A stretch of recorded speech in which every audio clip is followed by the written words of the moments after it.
Welcome to the Manager Matt podcast show. The show is designed to give you solutions to your day-to-day management and leadership problems. It's hosted by Matthew Haddock, a frontline manager and leader with over 25 years of experience. If you're ready, then let's get on with the show. Welcome to the Manager Matt podcast show. I do hope you are well and getting results with your team. Thank you so much for joining in. If it's your first time in listening, welcome. And if you're returning to listen, welcome even more. My name is Matthew Haddock and I'm a leader and manager with over 25 years of experience. That just shows how old I am. But I'm still with it. I'm still down with the kids now and then. Who knows? So this podcast, what's it about? Well, it's about leadership. It's about management. It's about practical human tips from a real manager. And today's episode, we are going to explore something that is really important in leadership. We're going to explore the thing that we don't talk about enough, how to give your boss what they actually need. You know, what do they think they need? What do you wish they need? But what generally helps them succeed? So you succeed too, because here's the truth. If your boss is under pressure, then you become under pressure. If your boss looks good, then you look good. So that's what we're going to talk about. Before we go into it though, if you haven't already subscribed to the show, and of course share it with others who might enjoy it. I've had lots of people emailing in about how much they've enjoyed the show and shared it with other people who might need it, other managers and other leaders. So if you can do that, that would be great. Let's start with number one then. What do we know about bosses? Well, we've all got one. Unless you work for yourself, you'll have a boss. And even if you work for yourself, there might be somebody at home to your boss as well. So we've all got bosses.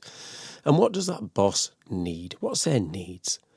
You know, your boss can be under pressure. Remember, if you're under pressure to get results, then your boss is under pressure too. Because they've got targets. They've got a boss that needs to be satisfied. They've got expectations. And obviously, you are part of their team that's needed to deliver the results. You know, too many people focus only on what they need from their manager. You know, what can the manager give me? What can they do for me? And of course, part of management is clearing the path for your team, making sure they can deliver, making sure they've got the tools. But you've also got to flip it the other way around. Ask yourself, what are they measured on? So what are the bosses measured on? Because this will help you when we talk about what they need. What keeps them awake at night? You know, think where you are in your department or your team. Imagine multiplying that by 10, 20, 100. That's maybe what keeps them awake at night. And what does their boss actually care about? So you're thinking further up that chain. You know, what do their bosses want? Because they're obviously being managed by somebody else. And where are they exposed? If you flip it around, you think about where you have your weaknesses in your team, in your process, in your product, in your development, in the manufacturing or whatever it is, or the systems. What's their exposure to? Where are they exposed? Because this is where you can really add value by knowing what the boss wants. And if you can solve those problems, then you are the one who's going to become valued. If you're going to solve problems, a lot of time, management is around solving problems, fixing issues. You're brought into a business to cure and fix problems, usually with others, not usually on your own. I mean, you can be a specialist. You know, I've got a number of times where you really needed somebody to come in from a supplier, a machine supplier or something like that to fix an issue. Those are the real people you need in, but you will become invaluable to that business if you can solve problems. And when you understand the pressure above them, you stop talking about decisions as being personal. You understand that they are under pressure too. Now, don't get me wrong. There is some bosses out there who are absolute, can't swear, family show. Those people will be under pressure. They will be in their way getting it from above. But it's the way they handle it in a way it rolls downhill. And we all know what rolls downhill. But you've got to be aware that they have difficulties. They're not always being difficult. They just want the results. If you can help them relieve that squeeze that they're getting, then you'll stand out to them. And they'll stand up for you. If you think of it the other way around, if you're getting rid of problems and delivering it, the issues, and you're getting rid of the problems for them, they're going to be happy to sell you up the chain. So knowing your boss, knowing their targets, flip it around and know what the measures is the first thing that you need to do. And then what you need to do is align your department to that bigger picture. So what I mean by that? Well, your departments don't exist on its own in isolation. They're all part of a complex chain. It could be supply chain, it could be warehousing, operations, customer support, technical, HR. It goes on IT. I could go on, but I won't. You get the picture. And it exists in several wider areas of the business. So the existence of your department also keys into other areas, and it will also serve other areas. So you think of your department will serve other areas. So if you want your boss on your side, show them that you understand that bigger game. Show them that how does your team actually contribute to, say, I don't know, the revenue. So you can make it a picture that you understand the bigger picture. How does it protect the margin? Remember you're there to deliver results, and in majority of the time that is a business that's delivering a profit. And how does it manage customer experience? So there's another thing your department does. It could be about reducing risk. So how does your department reduce the risk if you're a service in that way? And when you talk in terms of the overall business, not just your solo or your department, you demonstrate a maturity. Because it's very easy to sink into your department or your area or your team and watching them, protecting them, making sure they succeed, almost thinking about other areas as just being almost an enemy inside. But realistically, when your boss sees and starts to see that you have a leadership and your leadership is mature enough to see that your department is part of a bigger picture, then you can grow with your boss. Then the boss will know that you're there to deliver results. Let's move on. Talk about yourself personally. There's a point where you need to show your talent and show your worth. And this isn't being arrogant. This is not an ego. But there's a point where you are going to show your talent because they've brought you in, or you've been promoted, or you've been trained to do a job. But you've got to show you have a talent, show your worth. There's no point in them paying you, investing in you, giving you the time if you don't deliver results and don't show your talent. So sometimes it's worth speaking up, stepping up and saying what it means. Not assuming your boss just knows how good you are. They're busy. They see people all the time. They meet people all the time.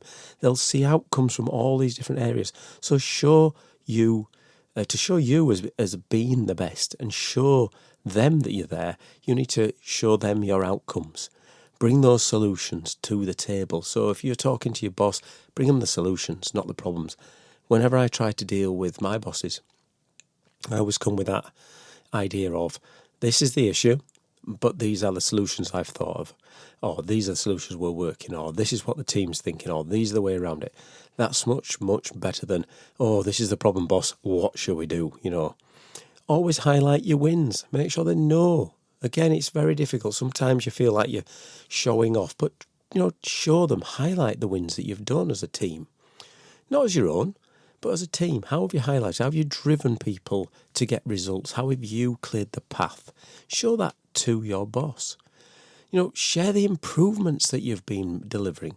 Show them the journey. Show them where you've started, where you've come to. I've done in the past a number of times where I've used data to show them those progressions, show them how important it is that we've improved, show them how we've moved from A to B to C, and then obviously show them the further on. So share those improvements and demonstrate the impact that you've had. Show them what they are paying for. Not in an arrogant way, as I said, but in a clear, professional way. If you don't communicate your voice, someone else will communicate their voice louder.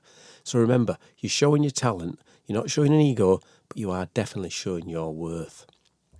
I mentioned data a minute ago. Another thing to remember is understand that data. Present it in a way that they need. Data can win arguments so much more than feelings, but only if it's presented in a way that's the person wants it. Some bosses, they want the high level. They want that in and out. This is how we're doing. Someone once told me if you are presenting to a board of directors, try to almost get it to the level of a 6 or 7 year old. I think that's a bit of a disservice, but maybe that's because I'm getting higher up in the organisation. But I know what you're coming from. Simplify it because they're busy and they don't sometimes want all the detail. Saying that, Some want all the detail. Again, that is a way of working that some people just want every single piece of detail. It's not sometimes to use that detail. It's just they'd like you to show them that you know the detail. They like you to present that because that gives them confidence that you really know what's going on. Some will definitely want numbers. Most of the people you speak to, they're going to be coming from a financial background. They're definitely going to get pressure for numbers, higher up you go. So, finances, it plays a part in most businesses you work on. So they're going to want to see some sort of numbers because numbers don't lie. Well, they say don't lie. Less likely to lie. So look at the way that the numbers are there. And how do they want it? So some want it very visual. Some want to see the graphs. So they want to see the graphs, they want to see the before and after pictures. So this understanding the data and how it's presented is important, but it doesn't mean it's just about the numbers.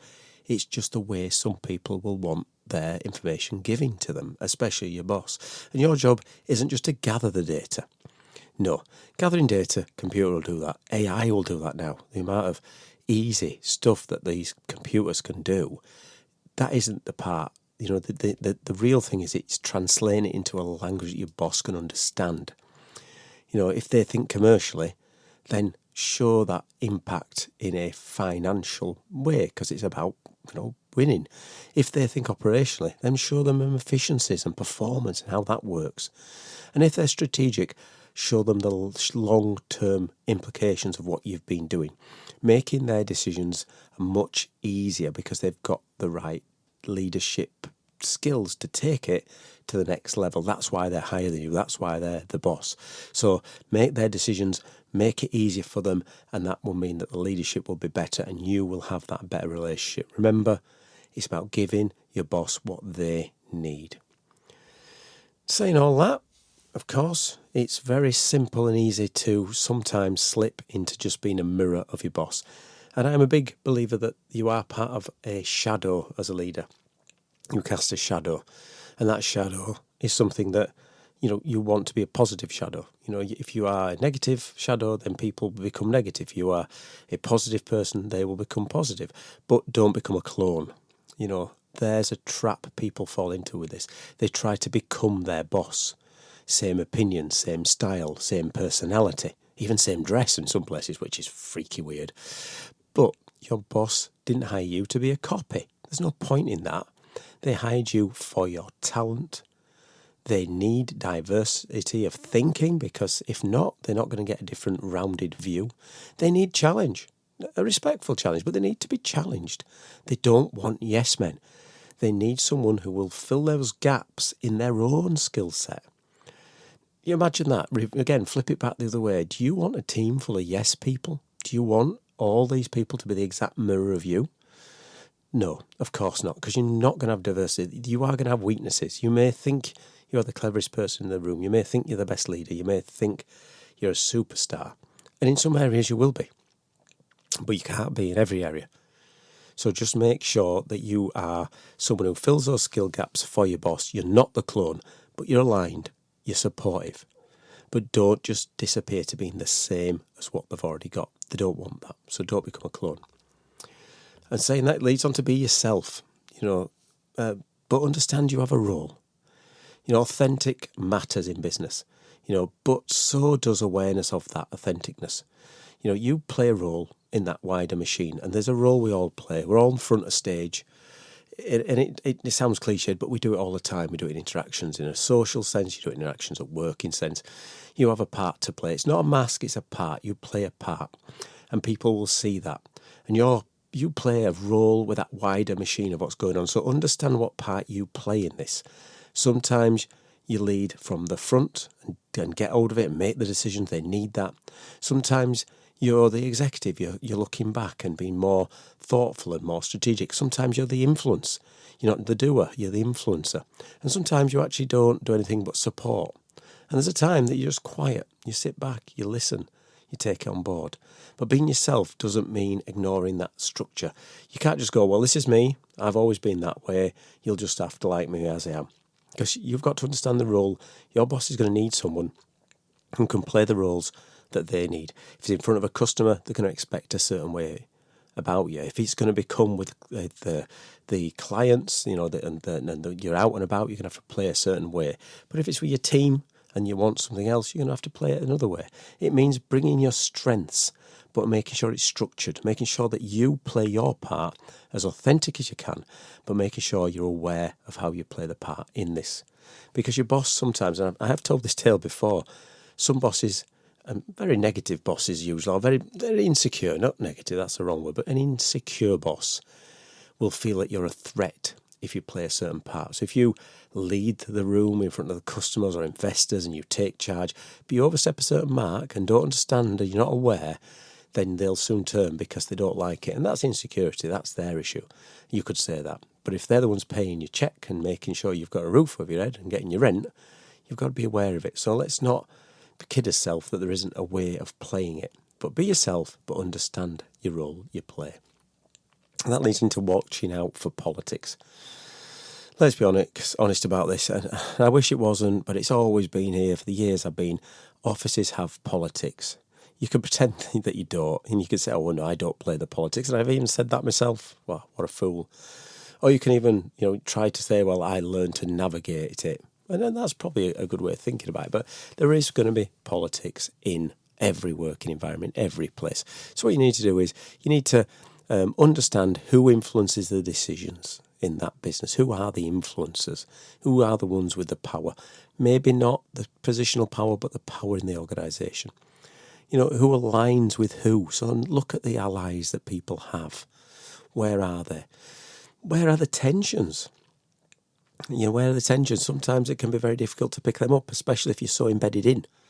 But where are the tensions? So you know who hasn't got a great relationship or who is more sensitive to it. Because there'll be certain topics that can generate a reaction from some. I remember having a conversation around, I can't remember, it was something to do with parking spots, I think, at one place. Very, very emotive conversation about who parked where. And you think, well, there's a lot more problems in this business about where you're parking, but they, in the office politics, had this big thing about who was being the person parked in the right spot. There's very much a tension about if you could get there and get that spot because it was next to the boss's car, or I can't remember what it was, but you get my point. You've got to understand the politics, you've got to watch the politics. And if you ignore the politics, you'll get blindsided because you've got to be aware of it. You've got to be aware of these things. You might be technically brilliant, you might be educated to the hilt, but, criticised for, getting it in the wrong step. You've got to watch it. There's going to be critics out there if you just step in the wrong space. So try to read the business. Try to read the room. And not to manipulate, don't get me wrong. This is reading the room to make sure that you are knowing what's going on. Playing yourself in this politics is important as anything else, but it will help you survive and thrive, which is quite hard to say. You are going to survive and thrive if you understand the politics. You are aware of the room, you're aware of the people around it, you're aware of the connections. Sometimes it's important to know with whose relationship with who, because you know that this person can influence that person. So understand those politics, make sure that you've got that in your head.